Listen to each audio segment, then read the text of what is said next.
Good morning. It's good to see you all here this morning. It's good to be with you. It's good to have this opportunity to come together to see how we can grow individually, how we can grow collectively as a church, to examine ourselves and to learn more of God's Word. This summer quarter, I am Tyler Hudson. Well, I'm always Tyler Hudson, but this summer quarter, I will be teaching with Kevin Kane and Tommy Hood on the topic of renewing a passion for God. Before we get started, let's pray this morning. Dear God, we come before you now, and we're so grateful and thankful that you established a church, that you gave us this family, these connections that we have, this support system. We thank you for this opportunity that we have to come together, to worship you freely, to look at your word, to honestly evaluate ourselves, and to try to grow. Be with us this quarter, Lord, and help us to renew our passion for you, renew our passion for worshiping you. Help us, Lord, to grow and have an impact on the community around us and around each other as well, Lord. Thank you so much for this beautiful day. Please watch over us all and bless us in your Son's name. Amen.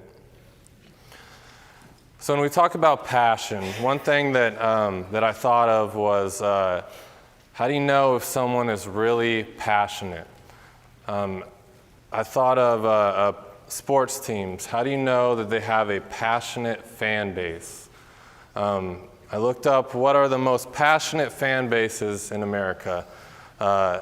Among pro sports teams, an NBA team was the top of the passionate list. If you know the Golden State Warriors, they ranked the top passionate fan base, and how they calculated this was they took into account the attendance, how full the building is on a day-to-day basis, a game-to-game basis, how much the tickets cost, how much people are willing to pay, how many followers they have on social media. And according to all those metrics, they came up with Golden State Warriors as the number one fan base. Attendance is somehow 104%. I don't know how that's calculated. I guess they're so passionate, they don't care what the fire marshal has to say. They're going to fill the building. They're passionate. They're standing next to each other. They're so packed in there. It's loud. They have 21.7 million Instagram followers, so a lot of eyes on this team, a lot of people packing it in to watch them play. And they're always selling out. It's hard to get a ticket. You have to put in a lot of effort to get there, to get to the game. And then that was the NBA. The number two was the NFL team, the New England Patriots. And one of their top reasons they're the most passionate fan base is what people are willing to pay. It said on the resale ticket market, the average ticket costs $247 to attend a New England's Patriot game. That's a lot of money. That's a lot of investment to go to one game. I'm not taking my family of 8 people to go see the New England Patriots for a couple $1,000s. I'm not that passionate, right? But some people are. And their attendance is 99%. So they not only sell those high tickets, but they fill the stadium to watch their team play. I would have thought it was the Kansas City Chiefs. If you remember the playoff game and their coach, it was so cold he had icicles hanging off of his mustache. And there were still people in the stands, and it was like -30 with the wind chill. What are you willing to sit through to go to the game? And then as I thought of the Kansas City Chiefs, I thought maybe the most passionate fan base in the NFL are Taylor Swift fans now. I don't know, maybe. But when we think about what are you willing to invest, what are you willing to put in to be somewhere, translate that spiritually. We're all here this morning. Why? Why are we here? What got us to this point where we're sitting here in the pew on Sunday morning? Some options that we could think of is it's habit. I normally do this. I've always done it. My friends are here. My family's here. It's a great day to come here to be with those that I get along with, and then afterwards we go out to eat. It's just kind of a good day. If you take a college class, sometimes they ask you at the beginning of the class, why did you sign up for this class? And someone always raises their hand, well, I need it to graduate, you know. Do we have that attitude about being here? Why are you here this morning? Well, I just kind of need to be here to get to heaven. It's just a stop once a week that I got to get to so that I can get to heaven. What is our attitude? What is the reason we're here? Maybe we've lost a passion that we once had, and that's kind of what this quarter is about, to re-examine why we're here, how we can have a passion again, and to look back on the decisions that got us here, why we're here, and how we can be better Christians, how we can reignite the fire that we have for God. Last month, me and my family went to Disneyland, and if you know that they have, I don't know how many workers they have employed there, but it's an army of people. They have the whole parking lot they fill up just for their employees. And they do a great job. They're all, you know, in character. You never see anybody being rude. But there was one guy that really stood out to us. We were in line, and it was for a water ride. And this guy, he had a passion to work at Disneyland. You could tell. He had a trash can in front of him, and he was banging on it. And he'd say, how many in your party? 7? Okay, 7. And then he had everybody clapping in line, 7. And 2, and 7. And then everybody starts singing, and he almost made it enjoyable to stand in his line. Stand there eating a $20 bag of popcorn, you're like, this is kind of enjoyable. This guy's actually making it pretty nice to be here. And you look at him, and I thought, I can't imagine this guy doing any other job. Like, he was born to do this job. Like, it fits him perfectly. And when we think about spiritually, do people look at us and think that guy is just a great Christian? He was born to be a Christian. You can tell he has a passion for it. He loves it. He was just made to be a Christian. Is that the passion that we show in our life? Can people look at us and not imagine us being any other way? To open it up this morning, what are some reasons that we lose passion in our relationship with God? As a Christian, what's some reason we could lose passion? The world beats you down. The world beats you down.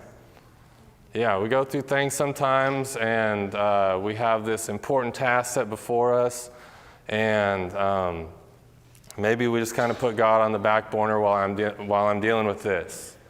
Life is hard. I'm going through a lot right now. I just need to get through this section of my life, and I'll get back to God. I'll reignite that passion as soon as I get through this event. Thank you. Anything else? Why else could we lose passion as a Christian? Prayers not being answered the way I think they should be. Okay, yeah. It's not going the way that I think, God. I asked you 12 times if you could do this for me. It would make my life so much better, and it's just not happening. That'd be a great reason that we could lose our passion, right? You're going through an abusive situation. What? An abusive situation. An abusive situation. Okay. Okay, yeah. It's again, something very hard that I'm going through in my life that makes it hard for me to have this passion for God. As a police officer, there's one thing that you have to get accustomed to, and that's just showing up somewhere that you've never been and just having to deal with chaos, right? You show up, especially something like an accident scene, there's cars everywhere, there's car parts everywhere, there's people don't stay in their cars, so they get out and walk around, and you got to figure out who goes where and what happened, and believe it or not, people don't always tell the truth, and they lie about what happened, and you got to filter through that.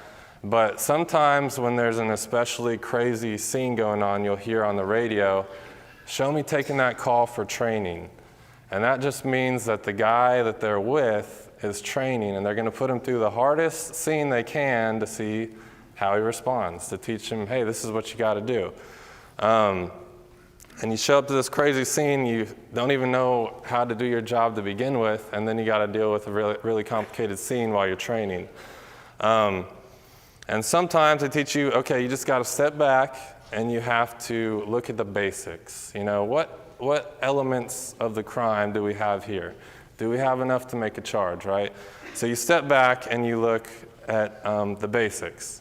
And that's what I'd like to do this morning as we talk about renewing our passion. Let's not get caught up in all these complicated things that we can as a Christian, but step back and get back to the basics. You know, why am I here? How did I get here? What happened to the passion that I once had when I was first baptized for God? As we look through this material, this is from preacher Mike Vestal. And each week will be a different topic. And this morning we're going to talk about what we prize, we praise. That's the topic this morning.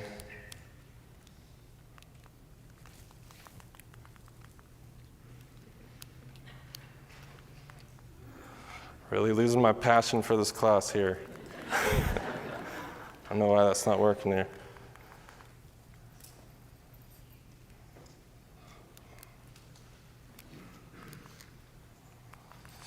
I don't know. Someone might click through that for me. What we prize, we praise. So as we think about our relationship with God, there's two things we can put our, there we go, thank you. There's two things we can put our trust, faith, hope, our effort, our time, and our energy into. Think about what we prize, what we praise. Another way that I thought you could say that is what is most important to us will gain our time, attention, and submission. So as a Christian, we're going to fall into two categories. I can put all my faith, my effort, my time into temporary things, or I can put them into eternal things. Those temporary things, it's easy to get caught up in this world. It's here, we see it, we feel it, it's right before us, we have those around us that we deal with. It's all right here, we see it. It's easy to get caught up in, but those temporary things, like that word temporary, I'm putting all this effort into something that's not going to be here. During spring break, my kids, they wanted to put up a tent in the backyard. And it starts with just a tent, and you put the tent out there, and then it looks like there's a homeless encampment out there pretty soon. They brought, the cot out, they brought, I saw Chloe and Trey bringing a mirror out so that when they get dressed, because they brought their clothes out there, they brought everything out to this tent that they're going to sleep in for one night and take down 3 weeks later. But it's temporary, but they put so much effort into it. They spent the whole day just loading the tent up with their things, and sometimes you just want the kids to be busy, so you just let them. Just go ahead. But they put so much effort into this thing that's going to be taken down. And I think that relationship between us and kids is so similar to God looking at us sometimes. Here we are packing our tent full of things that doesn't even matter. It's going to be taken down, it's going to be all wiped away, and it's going to be gone. And is God looking at me as I'm doing that? Like, what are you doing? That makes no sense. Don't put your time and effort and energy into that thing. Why are you so worried about it? It's not going to be here. And sadly, I think we do that a lot as Christians, and we don't see the big picture. And on the other hand, we can put our time, effort, and energy into eternal things. When you start thinking long term, you think way down the road, kind of like a retirement. If you're trying to set up your retirement options, are we going to buckle down now? Are we going to live poor now so that in the future we can have a nice, relaxing life? Or are we going to spend now? We're going to have faith that it'll work out. That's why we had kids. Maybe they'll take care of us. Maybe one of them will like us. Maybe one of them will be successful, and then as they start getting older, you're like, oh, maybe I should buckle down a little bit, But you start thinking about long-term things. There's decisions that you have to make today that are going to affect those really long-term things. Same thing spiritually. We can't just live day-to-day spiritually. We need to plan. We need to look forward. We need to have a passion now that's going to carry us through when we come into those times that we're beaten down, those times that we're going through hard issues in our life. Am I going to have a passion that will carry me through, or am I going to just burn out and go back to those temporary things? Luckily, our relationship with God, looking forward to heaven, is not like retirement. There's not these variables of what's the economy going to do, what's the dollar going to be worth, in 20 years, how much do I need to save now? No, we have heaven waiting for us. We have promises already made for us, and God is true and loyal to the things that he says, so we can have faith in those things. So this morning I want to look at two examples. I want to look at a man who put his faith and energy into temporary things, and then a man who put his energy and trust and faith into things that were eternal, and see what we can learn from those two men. Misplaced faith. Putting my faith in those things that are temporary. If you would turn to Mark. I didn't change that. Sorry. Don't worry about that. Mark chapter 10, verse 17. Mark chapter 10, verse 17.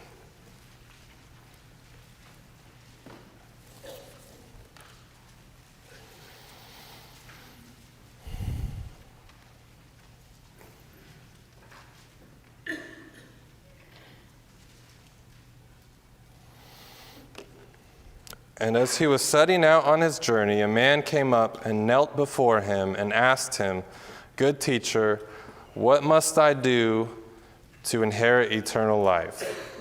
All right, so this first verse, we have Jesus. He's setting out to go on his journey, and this man comes up, maybe stops him from leaving town. He just has something important he wants to talk to him about. And the first thing I want to notice about this man is he recognized who God is. How does he greet him? The first thing he says to him, "Good teacher." So he recognizes him. What is his posture as he comes up to him? He kneels down before him. He's recognizing who Jesus is. He calls him good teacher. He gets down before him. He kneels down. You see this reverence and respect that he has for Jesus. Think about us, as we go through this story, think about us today.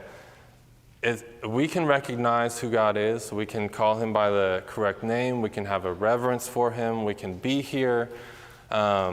We can put in the effort to get here every worship service. And just like this man has gotten before Jesus before he left. He heard that he was in town. He got there. He worked his way through the crowd. He got his attention somehow. And he's able to talk to Jesus. He went through all this because he recognized who God is. We can be in the same boat today, and there's nothing wrong with any of that. That's all good. It's great to recognize who God is. It's great to be here. But we'll continue through the story. Verses 18 through 20. And Jesus said to him, "Why do you call me good? No one is good except God alone. You know the commandments: do not murder, do not commit adultery, do not steal, do not bear false witness, do not defraud, honor your father and mother." And he said to him, "Teacher, all these things I have kept from my youth." So this man, he comes before Jesus because he has recognized he has shortcomings in his life. He knows there's something missing, and that's what's driven him to be here before Jesus. Now, he gets before Jesus, he gets his attention, he asks him, "What must I do to inherit eternal life?"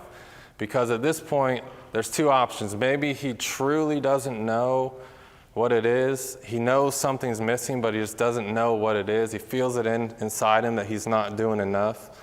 Or second option, he just wants to be told, "You've done all those things? Wow, good job, well done." and he wants to have recognition from Jesus. Now, we don't know exactly which one it is. I tend to think it's the first, that he truly thinks something's missing in his life, and he wants to get before Jesus and clear this up. Now, us today, we're here because we recognize we need something in our life. We're not just going to get eternal life.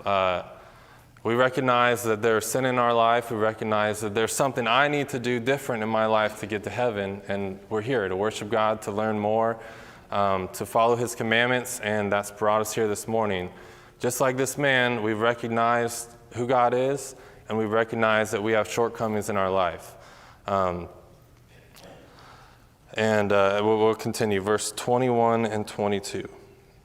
And Jesus, looking at him, loved him and said to him, "You lack one thing. Go sell all that you have and give to the poor, and you will have treasure in heaven, and come follow me." Disheartened by this saying, he went away sorrowful, for he had great possessions. So here we have the man who went through all the correct steps, right? He knew he was missing something. He sought out who would have the answer.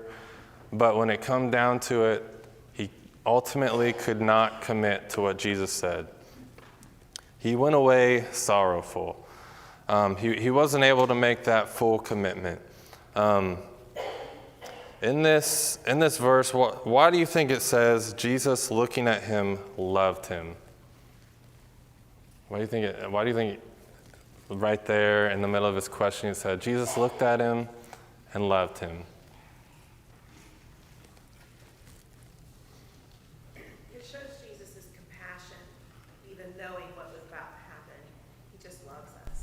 Right. Wants us to be with him. Yes, and that's one thing we can take comfort in, is knowing God has done everything to have a close relationship with us. God has provided us every avenue we need and more to have a close relationship with us. And Jesus, looking at this man, sees maybe his potential. He looks at him and thinks, this guy would be a great servant of mine. I love his great attributes that he has. I love his personality maybe. I love the potential he brings to my kingdom. And he looks at him and he loves him. And maybe he sees that potential that man had. And we know, we put ourselves in this man's shoes. God looks at us and he loves us. And he sees what we can be. And he sees our potential. And he gives us every avenue available to grow and to be part of his kingdom. And it comes down to us. It came down to that man standing before Jesus, and he was put at a crossroads as to where he could commit and be all in, or he could go away sorrowful, still knowing he had shortcomings, still knowing he was missing something in his life, even though all the answers were right in front of him, right? We used to go, growing up, we'd go motorcycle riding, and out on the West Coast, they have these things called mountains and hills. And we'd go out, and there was, a huge hill. It'd be, higher than this, and you'd have to go on your motorcycle, start way back here, and it'd be so steep that you had to go gas it, get going really fast so that your momentum could carry you up the hill. And sometimes you saw people who didn't really want to commit, and they get halfway up, and it was so steep that they'd end up falling over backwards or hurting themselves way more than if they would have just gone for it, right? And here's this man standing before Jesus, and he's saying, just commit, go for it. I'm waiting at the top for you. You can make it up. You just got to go. You got to commit to me. Now, this requirement of selling all that you have and giving to the poor, it's not something that's required of all of us. So why do you think Jesus said to this man, sell all you have and give to the poor?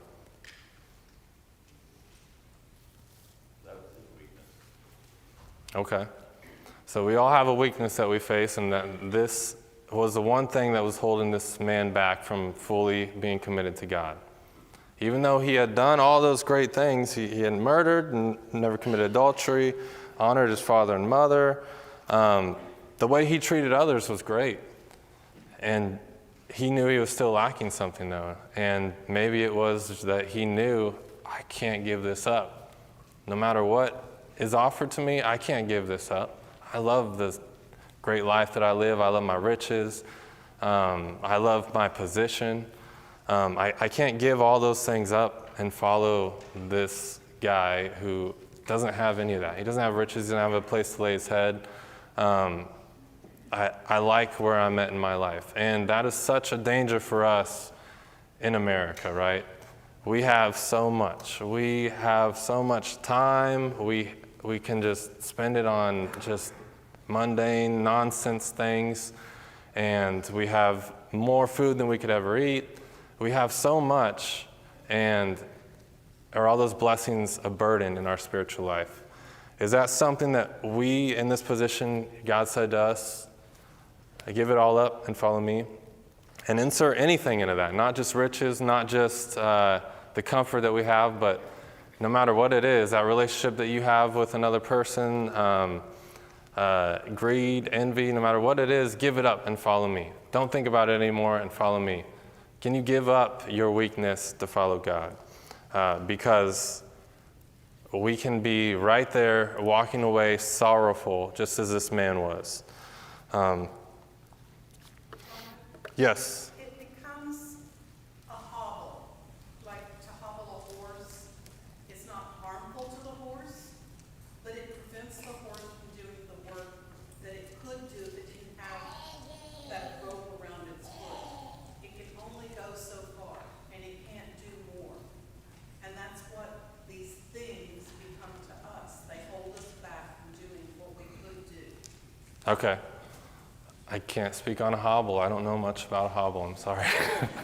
I guess it just keeps you in. Okay. It goes around it and staked it in the ground.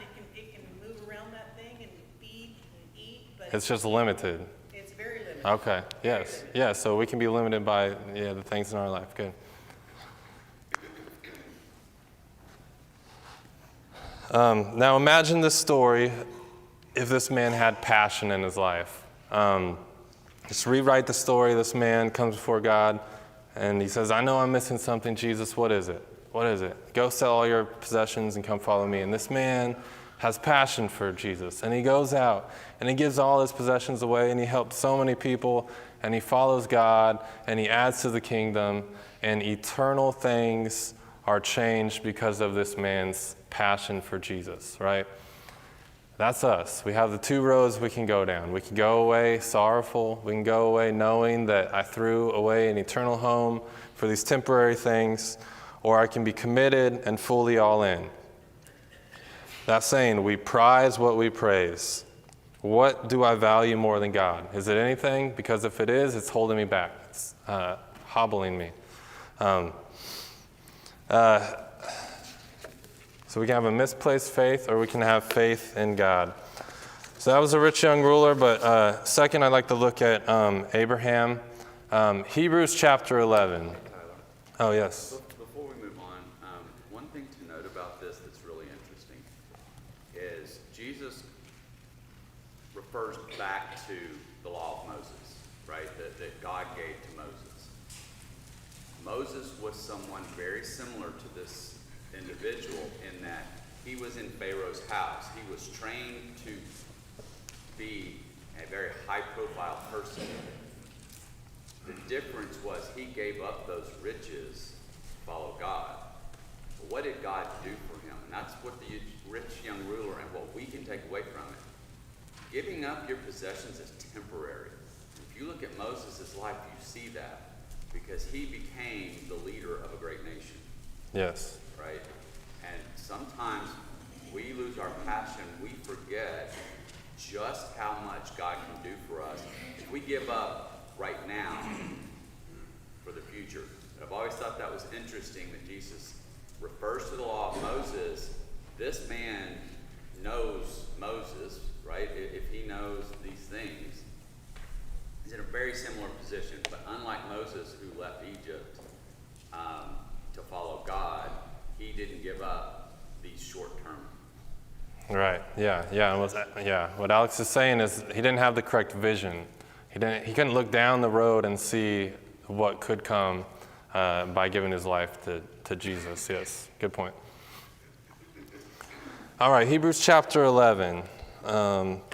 Let's turn there. Hebrews chapter 11, verse 8.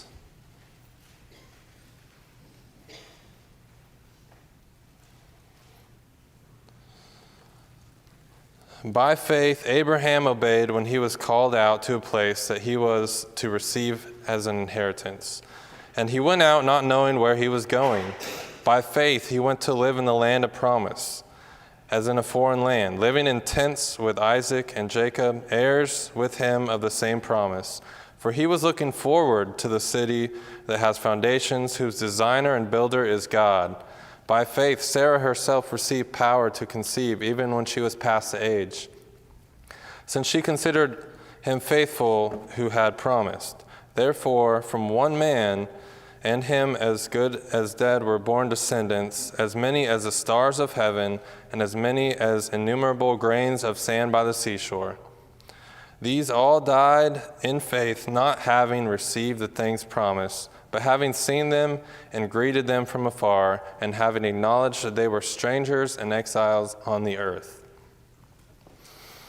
All right, so here we have the man Abraham, in the same position where he's called to leave everything and follow God. Leave his land, leave his father's house, leave what he's accustomed to, leave his permanent home to go live in a tent, not knowing what's going to happen, but being fully committed. You see no hesitation in what Abraham had to do. Leave everything, commit to God. He had that vision. He had the obedience and the sacrifice and the trust. He showed commitment through his actions. You can see how committed somebody is to something by what they do. If they're committed to their diet, they're not gonna be eating things that don't fit in, right? They're committed to their exercise plan. You know where they're gonna be working out in the morning because they're committed. Their actions show where their heart is, right? When you see the man walking away, his actions showed his heart was with his possessions. When you see Abraham leaving all he had for a promise that he didn't fully understand, he showed through his actions he was committed to God. What are my actions showing about me? Is it showing that I'm committed to God? Is it showing that I like the things I have now, that I'm comfortable the way I am now, I'm comfortable living this life, things are going well for me, I don't want to make any big changes in my life, or am I ready to walk away from everything for God? It'll be shown through our actions. It doesn't matter what we say, we're going to live it out. But it's a passion, desire that we have to have, that no matter what comes, I'm looking forward. If that opportunity comes to where I have to walk away from everything, I will, because I'm committed to God. I have that passion. One thing that is hard about this story is, like it says, these died without receiving the things promised. How hard is that? That Abraham had to walk away from everything. He didn't even get to see the unfolding of the promises. He didn't get to see all the things that came. Maybe you've had to sit through a presentation to get a reward at the end. We had somebody call us not too long ago about, would you mind if we came to talk to you about a full home water filter system? I was like, no thanks, not interested. Well, it'll only take 10 minutes and we'll give you a $25 Amazon gift card. I was like, no, I'm good. I think I'm good. Okay, we'll give you a $50 Amazon gift card. I was like, all right, let's do it. 10 minutes, I can do that, $50 for 10 minutes. If I could make that at my job, I'd be doing pretty well, right? So let's do it. So the guy shows up and you sit through it, and it wasn't 10 minutes, it ended up being like half an hour, and he's got all this stuff, and he sets up, he's pouring things in, doing science experiments with your water and showing you how unhealthy you are and how you're going to die in a couple years because of all the water you're drinking. And he told us he drove from the other side of Houston, and I just really wasn't interested in his presentation because I was just thinking about the gift card, right? And then at the end, he only gave us one gift card, and I was like, yeah, I'm sorry you drove from the other side of Houston, and I wasn't really interested, but they promised me $50, so you get that other one. But you look at the prize, you look at the end, and you're willing to go through these tough things for that prize at the end, right? For that reward. And how hard is it that these men, they had to go through all those things and they weren't able to see the reward. But they were committed to God, and they had faith in Him, and they had faith that that would eventually come true. If I'm not immediately gratified in my relationship with God, do I have the passion that's going to carry me through? Do I have that commitment and that faith in God that's going to, when I do pray, as you mentioned earlier, when I pray and it doesn't come the way I want? Do you think Abraham wanted to go live in a tent and not know, how's this all going to work out? Why do I have to sacrifice my son, the one that you promised me that I'd have heirs through? I don't get it. That's not immediate gratification. That's showing that he's committed. That's showing that God is in control, not me. Have I given up that need to plan everything out in my life, and do I have trust and faith in God? Think about today, what are some ways that we are required to step out in faith like Abraham? Now, we're not called to leave everything. Maybe we do need to, but what are some ways we can show that we have faith like Abraham did in his time? Is there anything that we face today that we're going to have faith like that?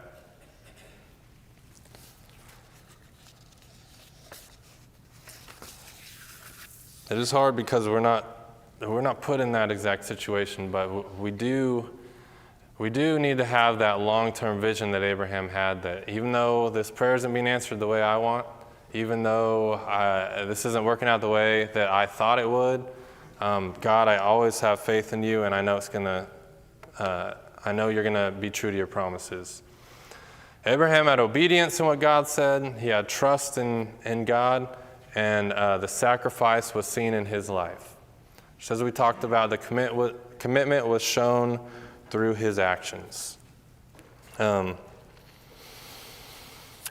thing that helps if we want to take the path of Abraham, if we don't want to be like the rich young ruler, if we want to have faith in the correct things, one thing that will help is knowing our purpose.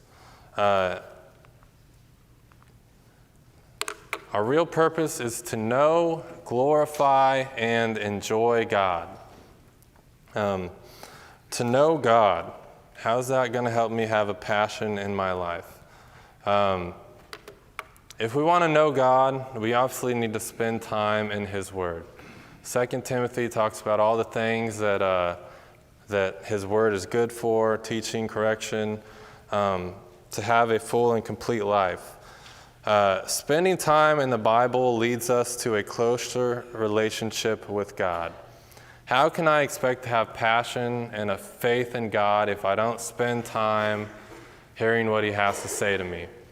It's hard to have a relationship with somebody if you don't if you don't ever read maybe their text message from your wife. How can you expect if she's messaging you and you just never even look at it, that you're going to be able to communicate well, that you're going to have a smooth relationship if you're not putting in effort into the relationship? Spending time in His Word. Pray and communicate with God. Again, that dialogue back and forth with God. In Jeremiah chapter 29, if you want to turn there.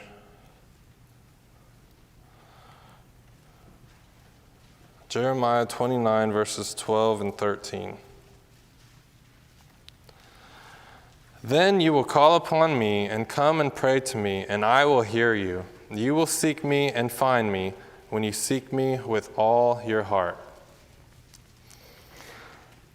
What sticks out to me about that is with all your heart.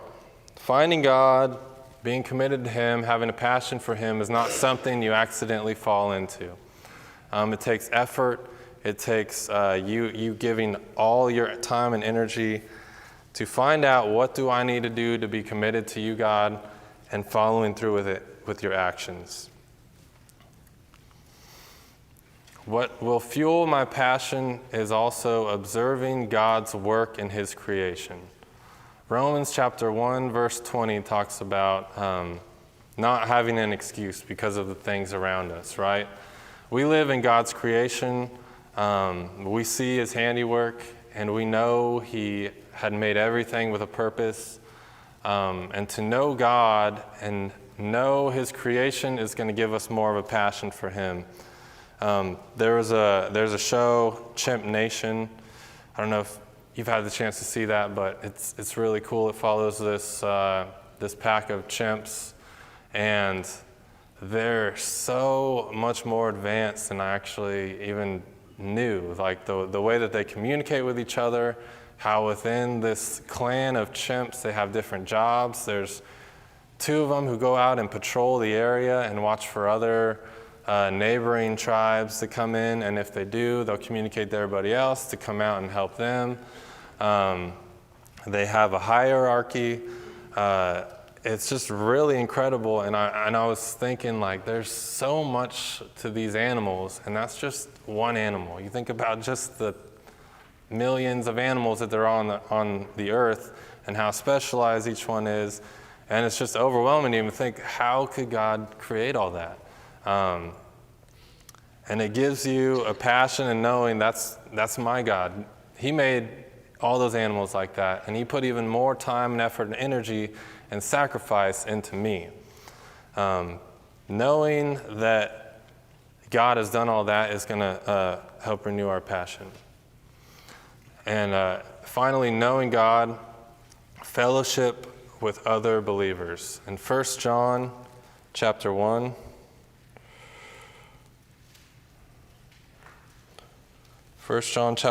verse 7. But if we walk in the light as he is in the light, we have fellowship with one another, and the blood of Jesus, his Son, cleanses us from all sin. It's amazing how being with each other can help us grow closer to God. It's that recognizing that we've all been in the same spot. We've all been separated from God. We all have that desire to have a relationship with God, and we all want to help each other along that path. Why do you think it is that spending time together helps us grow closer to God?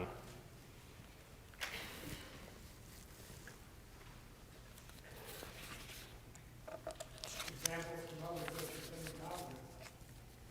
Being able to help others who need that helps improve yourself. Right, yeah, because we're going to go through peaks and valleys, and someone will be there to help us when we're down. Yes, sir. Because we're created in God's image, and God's nature is relational. If we cut that part off, we're going to feel distant from God from His work that He's doing for us before Him. Right, good. Yeah, it's that design that he has for the church of knowing that we need those relationships. We're going to need help. We're going to need to help others, and that's going to help us become closer to God. Spending time here, spending time with each other is going to help us have that passion for God. If you've ever spent time around someone who's passionate about something, they kind of suck you in, right? And you kind of get a little excited about it. Just seeing the passion that they have. One guy, I don't know if you hear this morning, but one guy who when I think of the word passion, this guy he's passionate. Justin Spear. Just no matter what it is, if you get him excited about it, he's all in, 100%, let's do it. No matter what it is, whether it's his area of being a deacon at WEI, like you talk to him about that, he's passionate, he's ready to go, he's trying to come with me we're going to other countries, we're going to save everyone, like he's just all in, let's do it, and you kind of get excited, like, yeah, let's do it. And it's just great to be around, it's infectious. And that's part of why being together the way it is so great for us, because we have those different personalities and we can help each other. Didn't get through everything, but thank you for your attention this morning. I appreciate it, and I look forward to our next class.